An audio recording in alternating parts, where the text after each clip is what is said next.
Hapa kwa ajili ya kuzungumzia tukio lile lililotokea siku za nyuma hapo Mabibo. Kwa kweli hata sisi limetushtua sana, limetusikitisha sana, na tupo pamoja na serikali kukemea kwa nguvu zote na kulaani kwa nguvu zote. Kitendo kile kilichotokea sio cha kibinadamu wala sio cha kiungwana. Na vikao vyetu huwa tukikutana huwa tunahimizana mambo mengi ya msingi, ikiwa ni pamoja na kukumbushana kwamba nini lengo lako lililokuleta hapa mjini, na kila mmoja akawe sehemu ya kujenga amani sehemu anapofanyia kazi, sio kulinda tu eneo analolinda, anakuwa sehemu mojawapo ya kusababisha amani katika eneo fulani na si vinginevyo. Na tunawahimiza pia kwamba wasije siku yoyote wakashawishika kwa mambo fulani, kwa sababu mjini mambo ni mengi. Wasishawishike, wasirubuniwe kwa namna moja au nyingine. Hivyo basi huwa tunatoa hamasa hiyo kama viongozi wa jamii hii. Kwa hiyo tupo hapa kwa ajili ya kukemea kitendo kile.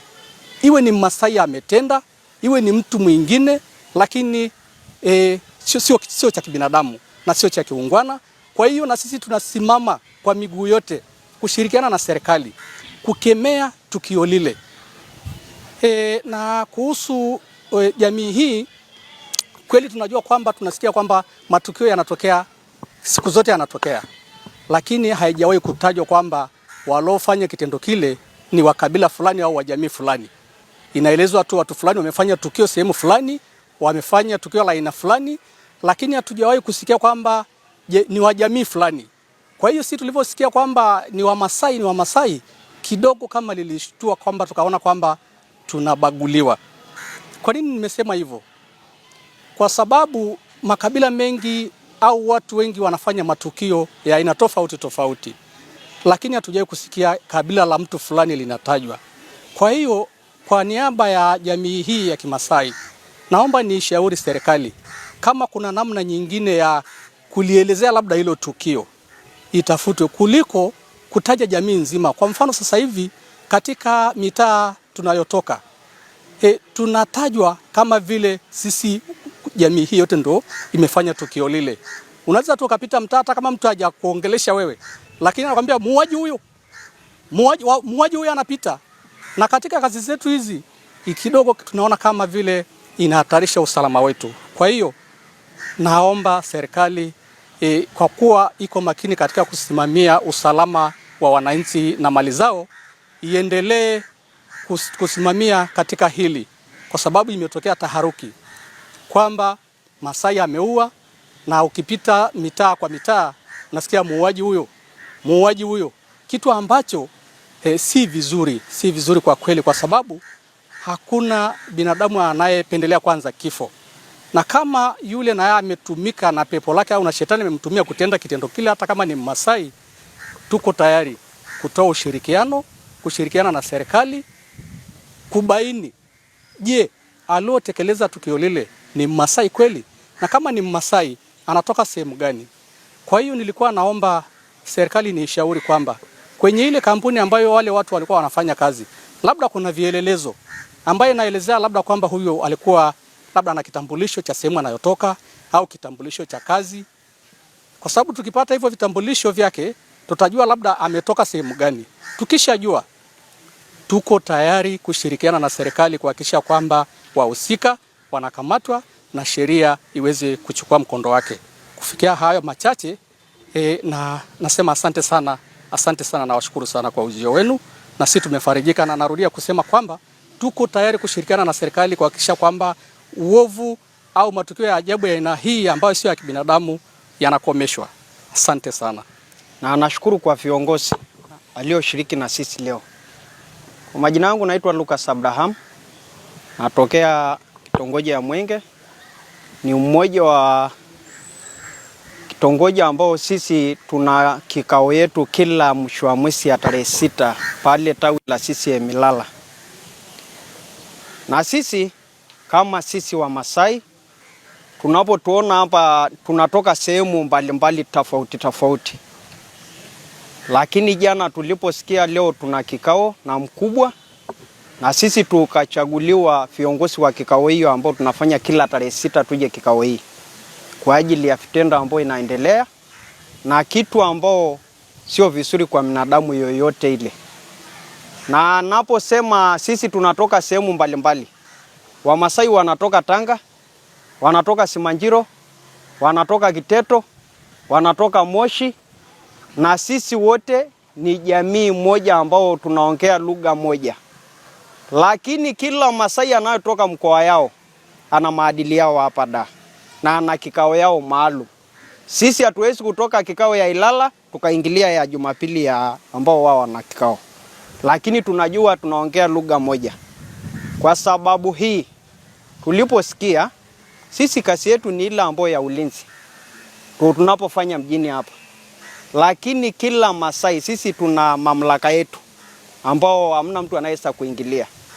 Mfano, Masai akija da hapa, akikaa miaka 2, hana kazi yoyote, analewa, tuna mamlaka kupeleka hata usiku na lori na fimbo 70 kwa sababu ameenda kinyume na sisi.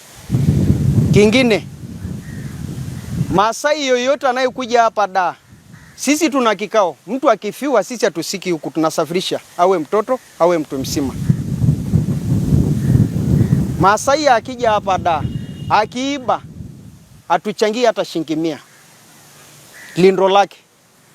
Akifiwa, tunamchangia. Akiibwa na wezi, tukathibitisha kwamba sio yeye ndo aliyeharibu kazi yake, tunamuokoa. Kwa sababu hatutaki mahalifu. Sasa sisi tunachoshangaa sisi tunakataa mtu ambaye ameiba lindo lake. Hatumuokoi. Sasa tunamuokoa mtu aliyeua. Hatumuokoi. Lakini kitu ambacho imetusikitisha sana, tendo la kuitwa Wamasai wauaji, wachinjwaji, alafu ni kitu tofauti na sisi. Na kwa sababu moja mimi nafikiria kwa akili yangu timamu. Watu wanasema hivyo kwa sababu sio maadili yetu. Na sio sisi ambao hatujawahi kusikia Masai amechinja, amenyonga, hatunaga maadili hiyo. Na ndio maana tumenuka kwa kitu ya siku moja. Lakini kwa sababu tuliposikia serikali anachukia na tuko tayari kuunga mkono, kwa maana sisi tuna kikao tofauti. Hizi unapotuona hapa tumechanganyikana. Wamasai wa Arusha wako kama wenyewe. Sisi mimi natoka Simanjiro. Kwa hiyo na sisi Simanjiro tuna tabaka 2. Kuna Simanjiro ya huku Kopa. Na kuna ingine kule ya Trat.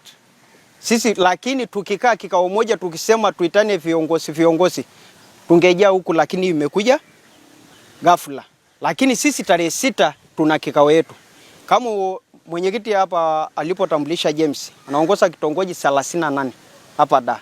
Na kila kitongoji na mwenyekiti wake. Kwa hiyo siku ya tarehe 6 kila mwenyekiti wa kitongoji anashiriki kikao hiyo. Tuliposikia jana hiki kitu tumechukia sana. Maana sisi tunafanya kazi maeneo haya na sisi hatujuani. Sisi tukimwona Masai amefuata nguo za kawaida tunamuuliza kikao yako ya mwisho wa mwezi ni wapi? Akijificha, maana sasa hivi unakuta wa Masai ukimwongelesha Kiswahili, Kimasai anaongea Kiswahili. Ukimwambia unatoka wapi? Ametoka Simanjiro na kuambia ametoka Kiteto. Na ndio maana sasa hivi hiki tunayumba hivi. Lakini kwa namna moja au mingine tuko tayari kwa mitindo yoyote ile itambulike huyo Masai ametoka wapi, alio msamini kwenye kasi yake ni nani, kampuni gani, na hapo tunahakiki tunapata maalifu. Kuliko kutunukisha sisi ambao sisi wengine hatujui hata hiyo kitu ina maana gani na ameua kwa sababu gani.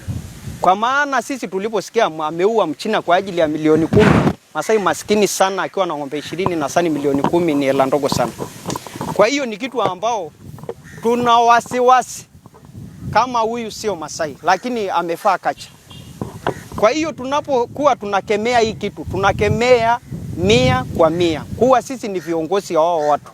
Sisi ni viongozi. Kwa hiyo tuko free muda wowote, saa yoyote tuitwe akisemekana huyu au tupite hapa tutafute mahalifu. Asanteni sana.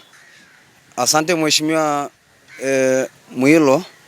pamoja na wajumbe wote wa kikao hiki. Ninachoshukuru mimi ni Mungu kutuweka katika wakati huu ambao tumekutana. Tuje tuambizane ukweli kwamba kitendo kilichofanyika hatujafurahishwa na sisi kweli. Kitendo kibaya sana ambacho kimetupa na sisi wasiwasi kwamba tunapotembea huko mtaani tutakuwa tunapata changamoto nyingi sana kwa ajili ya wenzetu ambao tuko nao mjini, ambao ukipita mtaani unaambiwa mchinjaji. Na unaambiwa mchinjaji kulingana na biashara ulionayo, yani jinsi utakavyoonyesha biashara yako, mtu anaweza akadharau biashara yako kwa kupiga kofi. Ili akuelekeze aendelee tu kukuvuta katika hali ya ugomvi. Kitendo ambacho sio. Ambayo sisi tunaomba kwamba kikubwa sana, naomba serikali wafanye bidii kwa kila namna. Serikali na mkono mrefu, watafute mbinu zote wale wakamatwe, kwa sababu hawajafanya kitendo cha uungwana na hawajafanya kitendo cha kumaanisha kwamba ni binadamu ule. Yaani wamefanya kitendo ambacho ni mbaya zaidi. Kwa tupambane kwa kila namna. Sisi tutatafuta namna, tukishafahamu kwamba ni mtu wa sehemu gani, tutatoa ushirikiano kwa sababu hatujapendezwa na hiyo hali. Asante. Faili hili tulionayo sisi ni kwa ajili ya kikao hiki. Kikao hiki tunafahamiana moja kwa moja. Hii ni watu wa Arusha ambayo wanatokea wilaya Monduli. Wilaya Monduli wanakuwa na ushirikiano mkubwa sana kwa kila namna. Hawezi kuingia mtu huku ambao ni Mmasai ambaye anafanya biashara alafu asihudhurie kwenye kikao hiki. Kama hata hudhuria kwenye kikao hiki, ina maana kwamba ni mtu ambaye hana ushirikiano na sisi, na sisi hatutakuwa na ushirikiano naye kwa namna yoyote ile. Asante. Mimi naitwa Laiza Sareyo au Liz Musa Laiza. Natokea Enaboishwe Maa hapa Dar es Salaam. Tumesikitishwa na hiki kilichotokea, kwamba Wamasai wamemuua Mchina. Kwa kweli hakuna aliyependezwa, na kama niungane na wenzangu kusema kwamba hakuna anayekubaliana na hili. Lakini nashukuru kwa sababu naona uongozi wa jeshi la polisi liko hapa, ina uwezo wa kufanya kazi yake ipasavyo, kwa sababu naamini wale watu walikuwa na mawasiliano, wale watu wanajulikana wametoka wapi mpaka aliyowaajiri akawapa kazi. Kwa hiyo kwanza niungane na wenzangu walichosema kiko sawa, lakini niulize, je, kamanda atakaposimama hapa tuambie ni watu wangapi mpaka sasa hivi wamekamatwa kuhusiana na hilo tukio, na je lingine picha za wale watu je kama zimepatikana na mawasiliano yao na nini kinafanyika mpaka sasa hivi. Asanteni sana. Nichukue nafasi hii kwa kuongea machache sana, kwa sababu kikao hiki kimemlenga kabisa kiongozi wetu Mlilo, kwa kutaka kuwasikiliza nyinyi na yeye aseme atakachokuwa nacho. Kwa mimi kama kiongozi wa mtaa huu wajitegemee, kwanza nimefarijika kwa namna ambavyo mmejiorganize na mkaomba kukutana na kiongozi ili kuweza kuongea yenu mlionayo na yeye aweze kusema halionayo. Lakini katika maongezi yenu yote mliongea, mmekemea sana tukio lilotokea, na inaonyesha zaidi kwamba mioyo yenu imesononeka sana, na naamini kama mlivyosema mko tayari kutoa ushirikiano wa aina yoyote kuhakikisha kwamba jambo hili linawenda kuisha, kama sikupatikana au kupatikana hao watu ambao wamefanya hilo tukio.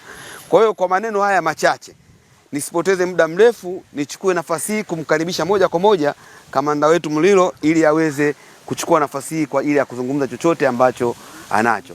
Niwashukuru sana ndugu zangu wa Masai, tuko pamoja kwa lolote litakayotokea, kwa sababu huko katika eneo la mtaa wangu. Basi hiyo Jumapili mkikutana siku moja mkinialika ili kuhakikisha usalama unaendelea kupatikana zaidi. Asanteni sana.